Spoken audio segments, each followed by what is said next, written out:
Beed online ज्ञानमध्ये आपलं सर्वांचं स्वागत. मी ज्ञानोबा वायबसी. जीएसटी विभागातील सचिन जाधवर यांच्या मृत्यू प्रकरणी मुख्य आरोपी असणारा प्रदीप फाटे हा तब्बल 50 दिवस फरार होता. त्याला 2 दिवसापूर्वी बीड पोलिसांनी पुण्यातून अटक केल्यानंतर त्याला न्यायालयात हजर केलं. 3 दिवसाची पोलीस कोठडी मिळाली. आज त्याचा दुसरा दिवस आहे. आज ग्रामीण पोलिसांनी त्याला ताब्यात घेत त्याची चौकशी करत त्याच्या मुख्य कार्यालयामध्ये आज त्याला नेण्यात आलं होतं. त्याच्या कार्यालयातून 2 महत्त्वाच्या फाईल आणि मोबाईल पोलिसांनी आज जप्त केलाय. त्या आज रेकॉर्डला दाखवला गेलाय. कारण सचिन जाधवर यांच्यावर दबाव होता. कुठल्या तरी 2 फाईल 5 फाईल होत्या आणि त्या फाईलच्या संदर्भामध्ये त्यांच्यावर दबाव होता असं त्यांनी घरी बोलून दाखवलं होतं. कारण घरच्या जे काही त्यांच्या पत्नी आहेत सचिन जाधवर यांच्या पत्नीशी संवाद साधला असता त्यांनी सुद्धा त्या फाईल संदर्भात महत्त्वाची माहिती दिली. मराठवाड्यातील प्रसिद्ध डॉक्टर अरुण शिवाजीराव बडे यांचे बीडमधील सर्वात अत्याधुनिक कार्डियाक युनिट, रुग्णांसाठी तज्ज्ञ डॉक्टर टीम 24 तास उपलब्ध.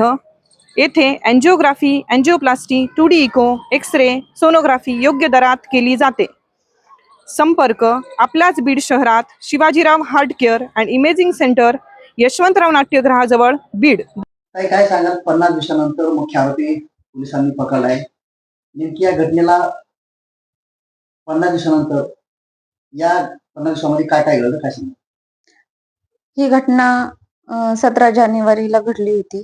त्यासोबत जे सहकारी होते प्रदीप फाटे यांच्या जासास कंटाळून किंवा त्रासास कंटाळून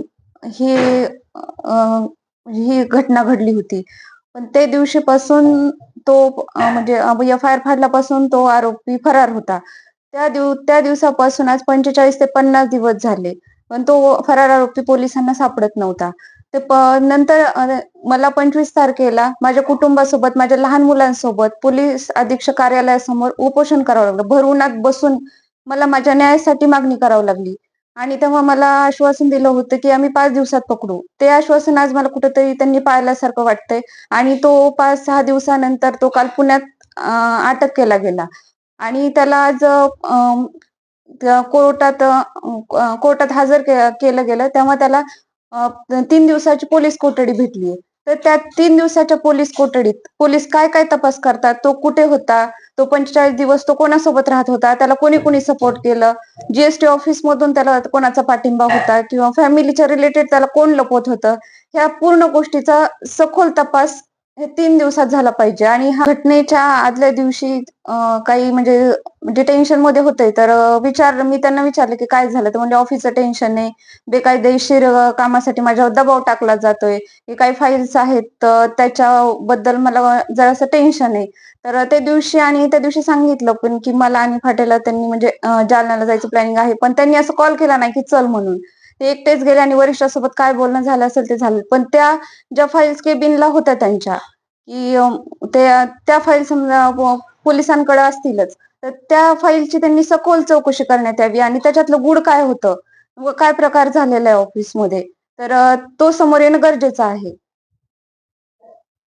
सर नक्कीच, कारण की ज्या दिवशी केबिनचा पंचनामा झाला त्या दिवशी पण फाईल्स सचिन सरांच्या टेबलला होत्या, पण तो आज 50 दिवस झालं फरारी होता. त्यांनी मेडिकल रजा दिली, त्यांनी म्हणजे हायकोर्टात अपील केलं. तर तो याचा अर्थ असा होतोय की तो बाहेरून कुठाने करतोय, याचा अर्थ म्हणजे तिथे पण तो फाईल नष्ट करण्याचा किंवा पुरावे नष्ट करण्याचा प्रयत्न चालूच आहे तो. तर त्यांच्या केबिनला ज्या फाईल होत्या त्याचा पण सखोल चौकशी करून पोलिसांनी माझ्या कुटुंबाला आणि मला आणि माझ्या मिस्टरांना सचिन जाधवला न्याय देण्याचा प्रयत्न करावा. बीड पोलिसांकडनं काय अपेक्षित आहे जेणेकरून सचिनला न्याय मिळेल, तुम्हाला काय वाटतं? सर मला पोलिसांकडून आता एवढीच अपेक्षा आहे की 3 दिवसाची पोलीस कोठडी जी सुनावली आहे त्याची सखोल चौकशी करून, कारण की ही घटना छोटी नाही, माझा संसार मोडलेला आहे या घटनेमुळे.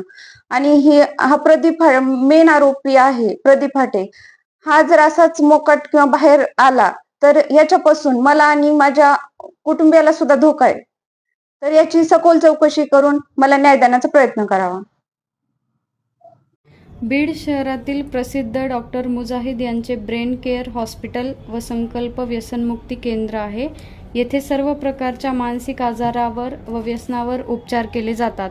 संपर्क खाजा कॉम्प्लेक्सच्या मागे, एकता नगर, जालना रोड, बीड.